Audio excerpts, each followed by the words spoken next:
காற்றலையில் கலந்திருக்கும் அத்தனை அன்பு நெஞ்சங்களுக்கும் அன்பான வணக்கம். அரங்கம் ஆன்லைன் நிகழ்ச்சியின் மூலமா உங்களை எல்லாம் சந்திக்கிறதுல ரொம்பவே மகிழ்ச்சி. இன்றைய அரங்கம் ஆன்லைன் நிகழ்ச்சியில ஏமா நீ மட்டும் தனியாவா வந்திருக்க, அட்டகாசமான வணக்கம்லாம் சொன்னீங்க அப்படின்னு கேட்டீங்கன்னா அதுதான் இல்லை. இங்க வந்து ஒரு சிறப்பு விருந்தினரை நான் கூட்டிட்டு வந்திருக்கேன். அவர் யாரு அப்படின்னு பாத்தீங்கன்னா தேசிய விருது, மாநில விருது, கலைமாமணி விருது, இப்படி பல விருதுகளை தன்னகத்தே அடக்கிய ஒரு பெருமைக்குரியவர் அவர். அதாவது கலைமாமணி மிமிக்ரி செந்தில் அவர்கள் நம்மோடு இணைந்திருக்கிறார். இன்னைக்கு நிகழ்ச்சி அப்படியே கலகலன்னு போகுது அப்படிங்கிறதுல எந்த விதமான சந்தேகமும் இல்லை. அப்படி ஒரு நிகழ்ச்சியா இது போகுது. அதாவது எவ்வளவோ கலைகள் இருக்கலாம், ஆனா அடுத்தவங்களை மகிழ்வித்து மகிழ் அப்படிங்கிற ஒரு கலை அப்படின்றத அவர் வந்து தன்னகத்தே வச்சிருக்காரு. சார் வணக்கம். சார் வணக்கம் மேடம். வணக்கம். உங்களை நிகழ்ச்சியின் சார்பா வருக வருக அப்படின்னு வரவேற்று மகிழ்கிறோம். அதாவது சிரிப்பு அப்படிங்கிறது வந்து எல்லாருக்கும் வராது. அது எல்லாருக்கும் வர மாதிரி நீங்க தரீங்க. ஸோ அதை எப்படி அப்படிங்கிறத இன்னைக்கு நிறைய நம்ம நிகழ்ச்சியில பேச போறோம். சந்தோஷம் அப்படிங்கிறது வாழ்க்கையோட பலம். அடுத்தவர்களை சந்தோஷப்படுத்தி பார்க்கறது அப்படிங்கிறது ஆகச்சிறந்த ஒரு கலை சார். அந்த கலை உங்களுக்கு எங்கிருந்து வந்தது? ஆரம்பத்தில் காலேஜ் படிக்கும்போது, ஸ்கூல் படிக்கும்போது சீஃப் கெஸ்ட் வர்றதுக்கு லேட் ஆயிடுச்சு. ஸோ அந்த டைம்ல ஏதாவது டைம் ஃபில் ஆகணும்ல, அதனால சும்மா மேடையில் ஏற்றி விட்டாங்க. ஃபர்ஸ்ட் கிருமானந்த வாரியார் மாதிரி தான் பேசினேன். பாலும் ஜலிதேனும் பாகம் பருப்பும் இவை நான்கையும் கலந்துனக்கு நான் தருவேன். கோலம் செய் துங்க கரிமுகத்து தூமணியே, நீ எனக்கு சங்க தமிழ் மூன்றும் தா என்று எம்பெருமானை கேட்டால் கூட கொடுத்து கொண்டே இருப்பார். அது அங்கிருந்து உங்களுக்கு தொடங்கி இருக்கு. எவ்வளவோ கலை இருக்கு சார். இசை, நடனம், நாடகம், நடிப்பு, இதெல்லாம் தாண்டி நீங்க மிமிக்ரி அப்படிங்கிற ஒண்ணு எடுக்கிறதுக்கு என்ன காரணம் இருக்கும்? மிமிக்ரின்னா இது தனியா தெரியும். மற்றதெல்லாம் இன்ஸ்ட்ருமெண்ட்னா ஒரு 10 பேர் இருக்கணும், 5 பேர் இருக்கணும். இது நம்ம ஒரு ஆள் தான் ஹீரோ. நம்மளுடைய இண்டிவிஜுவாலிட்டி, தனித்துவத்தை காட்டணும் அப்படின்னா அதுல மிமிக்ரி அப்படிங்கிறது தெரியும். இப்போ என்னெல்லாம் பேச சொன்னீங்கன்னா நான் சாதாரணமா பேசுறதே மிமிக்ரி மாதிரி இருக்குமா, அம்மா ஃபோன் பண்ணுவாங்க இன்னும் கொஞ்சம் நேரம் கழிச்சு, எதுக்கு மிமிக்ரி பண்ணிக்கிட்டு இருக்க, உனக்கு தான் வரலையேன்னு. உங்களுக்கு அது இயல்பாவே வந்ததா சார்? ஆமா மேடம். ஃபர்ஸ்ட் ஆரம்பத்துல இருந்து இந்த மாதிரி தான் பிராக்டிஸ் பண்ணிட்டே இருந்தேன். இப்போ எம்.ஆர். ராதான்னா அள்ளி அள்ளி கொடுத்தேனே காந்தா எங்க சென்றாய், அந்த மாதிரி வந்து நீங்க பேசி பேசி பழகுறீங்க. ஸோ உங்களுடைய குரல் வந்து பக்குவப்பட்டு போயிடும். இப்போ நீங்க அந்த மாதிரி பக்குவப்பட்டு போகும்போது உங்களுக்குன்னு ஒரு தனி குரல் இருக்கும் இல்லையா, அது என்னைக்காவது மிஸ் ஆயிருக்குன்னு நீங்க ஃபீல் பண்ணிருக்கீங்களா? தனி குரல்னா ஆனா உங்களுக்குரிய குரல், இப்போ செந்தில்னா இப்படிதான் பேசுவாரு அப்படிங்கிற குரல் உங்கள்ட்ட இருந்து போன மாதிரி நீங்க ஏதாவது ஃபீல் பண்றீங்களா? ஏன்னா நீங்க நிறைய குரல்ல பேசும்போது நமக்கு என்ன குரல் அப்படின்னு தெரியாம இல்ல மேடம், டெய்லி ஏதாவது ஒரு ஒர்க் வந்துட்டே இருக்கும். மிமிக்ரி சம்பந்தப்பட்டதான் வரும் எனக்கு. சினிமாவில் யாராவது ஒருத்தர் வரல, ஆர்டிஸ்ட் வரல அப்படின்னா அவங்களுக்கு வந்து நம்ம தான் வாய்ஸ் கொடுப்போம். அந்த மாதிரி இப்போ கோட்டா சீனிவாச ராவுக்குலாம் மூவில 2, 3, 4, 5 படத்துல பேசிருக்கேன். நேற்று சும்மா இருந்தவன் இன்னைக்கு என்ன பத்து சிரிக்கிறாள், இந்த மாதிரி ஐ பிச்சு. அப்புறம் யாராவது ஆர்டிஸ்ட் இல்லைன்னா உடனே கூப்பிடுவாங்க. அதாவதுங்க இவர் சொல்ற விஷயம் சமாச்சாரமா இருந்தாலும் அது ஒரு கலாச்சாரமா இருக்கும். அதாவது நம்ம இப்படிதான் பேசணும், அங்க சிரிக்கணும், அழணும். இப்ப நீங்க நடுவுல வந்து அப்படி டக்குன்னு அந்த சிரிப்பை கொண்டு வந்தீங்க. எங்களுக்குலாம் இப்ப சத்தமா சிரிங்க அப்படின்னா கூட வராது, ஆனா இன்னைக்கு எனக்கு வருது. ஏன்னா அது வந்து புன்னகைத்து பார் அப்படின்னு சொல்லுவாங்க இல்லையா, உங்களை பார்க்கும்போது நிஜமானவே அது வருது. அது இல்லாம இப்போ ஒரு இந்த பலக்குரல்லே வந்து 350 வயசு நான் தான் ஃபர்ஸ்ட் பேசினேன். ஒருத்தர் மாதிரி கேட்டனா ஒரு 5 நிமிடத்துல அவங்கள மாதிரியே பேசுவேன். இப்போ இன்னும் கொஞ்ச நேரத்துல வந்து என்ன மாதிரி கூட சார் பேசுவாரு போல, அந்த மாதிரி சொல்லிட்டு இருக்காரு sir. Right, okay sir. Actually 350 voice வந்து டிஃபரண்ட் வாய்ஸ். இப்போ கோயிலுடைய உடுக்க சவுண்டு,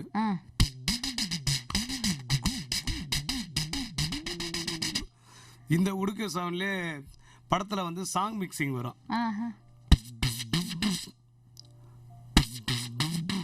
முஸ்தபா சாங், அடுத்து ராக்கு முத்து ராக்கு.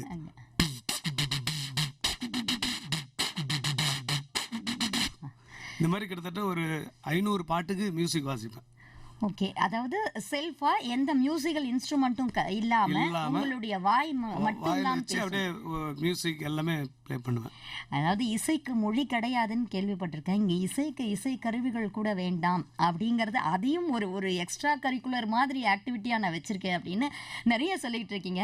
ஏறத்தாழ வந்து உங்களுடைய சிரிப்பொலி என் காதுல இங்க கேட்டுக்கிட்டே இருக்கு. ஏன்னா அந்த அளவுக்கு நம்மள மகிழ்விச்சுக்கிட்டு இருக்காரு சார். இப்போ இன்ஸ்பிரேஷன், அடித்தளம் அப்படிங்கிறது ரொம்ப முக்கியமான ஒண்ணு. இப்போ மாது பாலாஜி சார் கிட்ட போய் கேட்டீங்கன்னா சொல்லுவாரு, கூட்டு குடும்பத்துல நான் வளர்ந்து எனக்கு அந்த நகைச்சுவை எனக்குள்ள வந்துருச்சுன்னு. விசு சார் போய் கேட்டீங்கன்னா சொல்லுவாரு, இயக்குனர் விசு சார், நான் வந்து ட்ரிப்ளிகேன் அந்த சமூகத்துல வளர்ந்ததுனால அங்க அக்கம் பக்கத்துல இருக்கிற கூடாரத்து கூட இருந்து எனக்கு அந்த வந்துடுச்சுன்னு எழுதக்கூடிய திறன். நடிகர் வடிவேலு வந்து காமெடியன் அவரை கேட்கும்போது, நான் நண்பர்கள் சொல்லி என் நண்பர்கள் கூட அவங்க உத்வேகத்தினால நான் இப்படி வந்துட்டேன்னு. உங்களுக்கு இந்த மிமிக்ரி அடித்தளம் எங்கிருந்து வந்தது? இயற்கையா சில விஷயங்கள் நம்ம பார்ப்போம் தெரியுங்களா, ஒரு கிளி, ஒரு குருவி, இதெல்லாம் பார்க்கும்போது அந்த வாய்ஸ் கேட்டுட்டே இருப்பேன் நான். அதே மாதிரி இமிட்டேட் பண்ணுவேன். காக்கான்னா அதே மாதிரி கூப்பிடுவேன். ஒரே நேரத்தில் காக்காலாம் வரைப்பேன். நல்ல காலம் சார், இது ஸ்டூடியோவா இருந்து போச்சு, இல்லைன்னா நிச்சயமாவே காக்கா வந்திருக்கும். இந்த கோழி சேவல்லாம் பார்த்தீங்கன்னா அதுக்கேற்ற அந்த எஃபெக்ட்லாம் இருக்கும். இது சேவல். கோழியா இருந்தா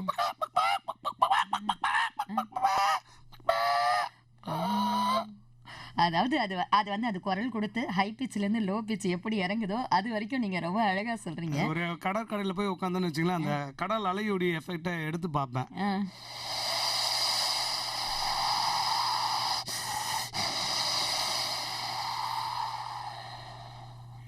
இல்லை சார், எனக்கு அந்த கடல் அலையோட சவுண்டு கேட்டவுடனே நிஜமா என்ன தெரியுமா தோணுச்சு, அடுத்து இளையராஜா அவர்கள் இசையமைச்ச படத்துல இருந்து கேளடி கண்மணி அந்த அந்த அலையோசையை கொடுத்துட்டு அதுக்கப்புறம் தான் கொடுத்துருப்பாரு. அந்த அலையோசை ஆயாலேயே கொடுக்கும்போது நான் என்னமோ கடல் கிட்ட நிக்கிற மாதிரி இருக்கு சார் எனக்கு. இப்படியே தான் ஒரு வாய்ஸா கேட்டு அதுக்கப்புறம் தான் அந்த வாய்ஸ் அப்படியே இமிடேட் பண்ணி, இப்போ ஹெலிகாப்டர்னா ஹெலிகாப்டருடைய எஃபெக்ட்,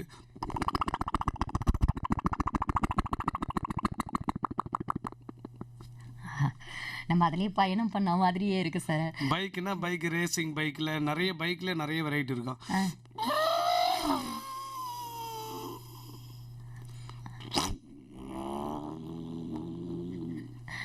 ஸ்டூடியோவில் இருக்கிற மாதிரி இல்லை சார், நிஜமா நீங்க ஒவ்வொரு இடத்துக்காக என்ன பயணம் பண்ணி கூட்டிகிட்டு போற மாதிரியே இருக்கு. இப்போ நீங்க முதல்ல கைத்தட்டல் வாங்கும் போது கிடைத்த அந்த ஊக்கம் தான் வந்து இதையே வந்து ஏன் நம்ம ஒரு தொழிலா எடுத்து பண்ணக்கூடாதுன்னு பண்ணி இதுவரையும் 1200 படத்துக்கு டப்பிங் பேசியிருக்கேன். பெருமை, ரொம்ப பெருமை பெறக்கூடிய ஒரு விஷயம் சார்.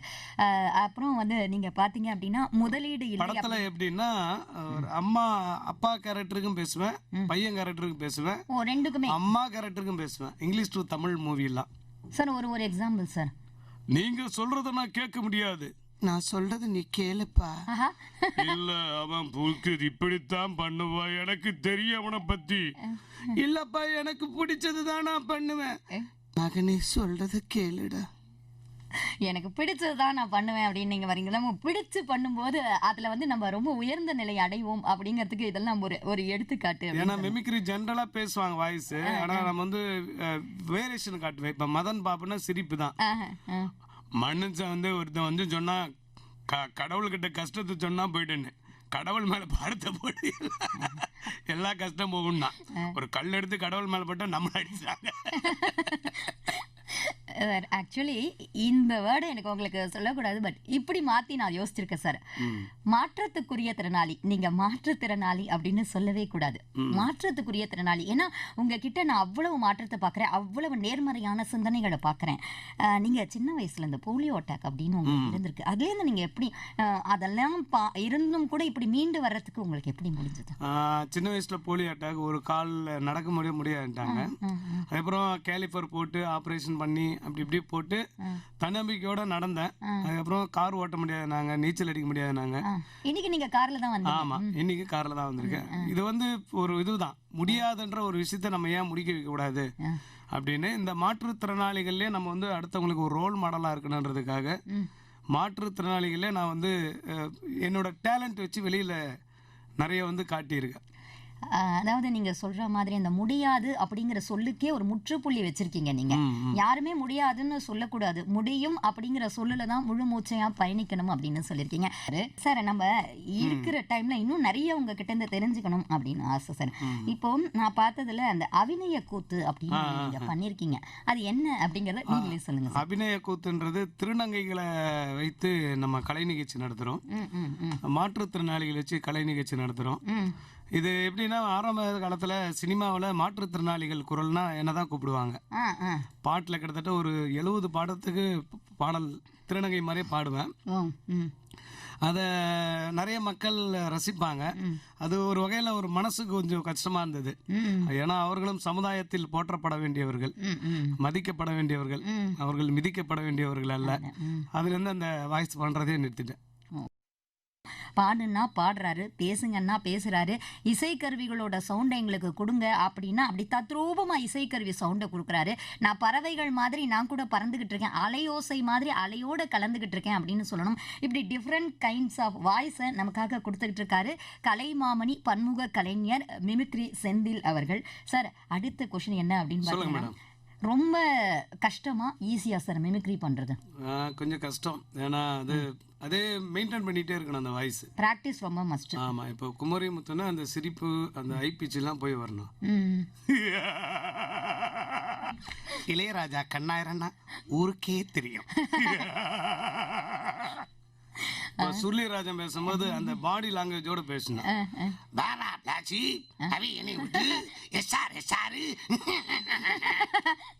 ஐயோ சார், எதுவாகவே சொல்றேன். பாலையா பேசும்போது பார்த்தீங்கன்னா அது ஒரு ஸ்டைலு. என் பாடலுக்கு இந்த பாண்டிய நாடு அடிமை அடிமை அடிமை. இப்போ எம்என் நம்பியார்னா அந்த கையை இப்படி பண்ணாதான் வரும். மோகனா, உனக்கு நேரம் சரியில்லை, வால் கிளாக்கு கட்டுறதை நிப்பாட்டிடு. PS வீரப்பா அவங்க வாய்ஸ்லாம் சிலதெல்லாம் கொஞ்சம் ரேரான வாய்ஸ். கண்ணம்பா, பொறுத்தது போதும் பொங்கிலடா என் சொல்லுமே மனோகரா. காந்திமதி அம்மா சார்,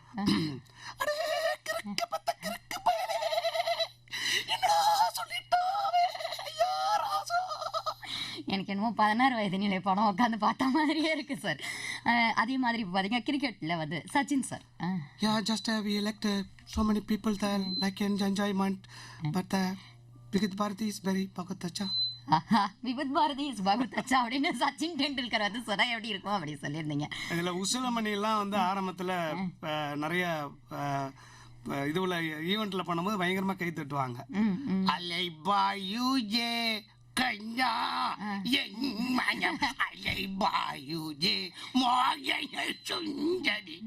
அதாவது நீங்க அந்த பாடி லாங்குவேஜோட இங்க பண்ணி காட்டும் போது எனக்கு இரட்டிப்புங்கிறது ரொம்ப அதிகமாயிட்டே போகுது சார். மாற்றுத்திறனாளிகளுக்கு நீங்க ஒரு பயிற்சி எல்லாம் கொடுத்து அவங்களுக்கு நிறைய கலை நிகழ்ச்சியை நடத்திக்கிட்டு இருக்கீங்க. அதாவது அவங்களையே பண்ண வைக்கிறீங்க. அது எப்படி உங்களுக்கு சாத்தியமாகுது சார்? அது இந்த மாதிரி மல்டி டேலண்ட்ல இருக்கிறவங்க நம்ம வெளியில போனா என்ன ஒரு 10 பேர் பார்ப்பாங்க. நம்மளுடைய ஃபெமிலியாரிட்டி வச்சு நமக்கு ஒரு கலை நிகழ்ச்சி வரும்போது எனக்கு வரக்கூடிய தொகையிலேருந்து அவங்களுக்கு கொஞ்சம் ஷேர் பண்ணுவேன். அவங்களையும் அவங்க திறமையை காமிச்சு வெறும் காசாக கொடுக்காம அவங்க திறமையை வந்து அவங்க உழைப்பை வாங்கிட்டு அந்த உழைப்புக்கு உண்டான ஊதியங்கள் கொடுக்கும்போது அவங்க மகிழ்ச்சி அடைகிறாங்க. இந்த மாதிரி கிட்டத்தட்ட என்கிட்ட ஒரு 25 கலைஞர்கள் இருக்காங்க, மாற்றுத்திறனாளி கலைஞர்கள். நான் வந்து ஒரு மேடையில பார்த்தேன், அவருக்கு வந்து 2 கையுமே இல்லாத ஒருத்தர் வந்து வச்சு நீங்க பண்ணீங்க. அது ரொம்ப ஒரு பிரமிப்பான விஷயமா இருந்தது. நிஜமாலுமே அவருக்குள்ளேயும் ஒரு இவ்வளவு திறமை இருக்கும் அப்படிங்கறத நீங்க கண்டுபிடிச்சு அவரையும் நீங்க ஒரு ப்ரோக்ராம் பண்ண வச்சு அதுக்குரிய ஊதியத்தை நீங்க கொடுக்குறீங்க அப்படின்றீங்க. உழைப்புக்கேற்ற ஊதியம் அப்படிங்கறத நீங்க அந்த இடத்துல அந்த பஞ்சை நீங்க கொடுத்துருக்கீங்க சார். முயற்சி பண்ணா முதலாளி ஆகலாம், முயற்சி பண்ணாட்டி தொழிலாளி ஆகலாம், எதுவுமே பண்ணாட்டி பங்காளி ஆகலாம். இது அதாவது கேட்டுக்கிட்டே இருக்கலாம் சார் நீங்க சொல்றது. குரல் பயிற்சி அப்படின்னு நீங்க சொல்றீங்கல்ல சார், ஒரு நாளைக்கு இது இவ்வளவு நேரம் இப்ப நான் பாடுறது அப்படின்னு ஒரு பேச்சுக்கு எடுத்துக்கும் போது ஒரு நாளைக்கு அட்லீஸ்ட் காலையில 1 மணி நேரம் சாயங்காலம் 1 மணி நேரம் பாடினாதான் கொஞ்சம் குரல்லாம் வெளிவரும்னுவாங்க. இப்ப இதுக்கு நீங்க எத்தனை மணி நேரம் பயிற்சி எடுப்பீங்க? இதுக்கு ஒரு 2 மணி நேரம் பயிற்சி எடுப்பேன். இந்த மாதிரி வாய்ஸ்ல கடவுள் அமைத்து வைத்த மேடை பாட்டு ஃபுல்லாவே பாடுவேன் வித் மெமிக்ரியோட. கடவுள் அமைத்து வைத்த மேடை இணைக்கும் கல்யாண மாலை, இன்னார்க்கு இன்னார் என்று எழுதி வைத்தானே தேவன் என்று. கடவுள் அமைத்து வைத்த மேடை இணைக்கும் கல்யாண மாலை. நான் ஒரு விகடகவி, இன்னும் ஒரு கதை சொல்லுவேன். ஓங்கிய பெரும் காடு,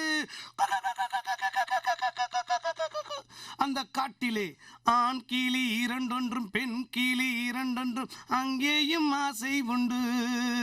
அதில் ஒரு ஆண் கிளி அதில் ஒரு பெண் கிளி 2க்கும் மயக்கம் உண்டு. என் அன்பை என்னத்தான் என் ஆறுயிரை. ஒரு ஒரு ஸ்டூடியோக்குள்ள உட்கார்ந்துருக்கிற ஒரு ஒரு ஃபீல் பாட்டு பாடும்போது தான் வருது சார். இன்னும் டிஃப்ரெண்ட் ஒரு வண்டி வாகனங்கள் போகுது சார், ரொம்ப டிராஃபிக்கா இருக்கு அப்படின்னா அது எப்படி இருக்கும் சார்? டிராஃபிக்காக இருக்கும்போது பார்த்தீங்கன்னா அதனுடைய எஃபெக்ட்